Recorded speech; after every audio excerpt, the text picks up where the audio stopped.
Hello all எல்லாருக்கும் இனிய தைப்பொங்கல், மகர் சங்கராந்தி வாழ்த்துக்கள். இது வந்து என் தங்கச்சி வீட்டு பொங்கல்.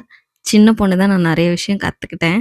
ஸோ அந்த பொண்ணுட்ட இருந்து இவ்ளோ ஒரு டேலண்ட் இருக்குன்னு நான் எக்ஸ்பெக்ட் பண்ணல. ஆச்சரியமா இருக்கு. நான் தூக்கி வச்சிருந்த குழந்தை.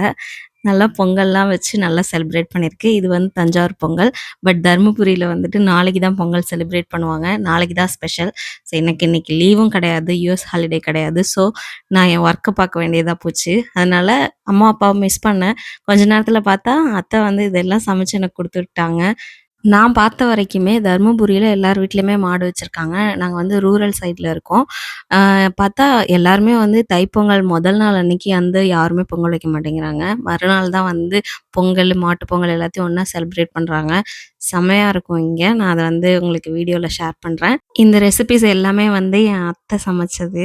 ஃபிஷ் ஃப்ரை, ஃபிஷ் குழம்பு, மட்டன் கிரேவி, குடல் கிரேவி எல்லாமே நல்லா இருந்துச்சு. எங்களுக்கு வந்து பொங்கல் கிடையாது. அத்தைக்கு வந்து அவங்க பசங்க என்ன கேட்டாலும் செஞ்சு குடுத்தரணும். ஆனா அவங்க சாப்பிட மாட்டாங்க. ஸோ அதனால செஞ்சு குடுத்தாங்க. அதே எனக்கும் வந்துட்டு பேக் பண்ணி தனியா குடுத்துட்டாங்க. ஸோ ஹேப்பியா இருங்க இன்னைக்கு மாதிரி எப்பவுமே. ஹேப்பி பொங்கல். பாய்.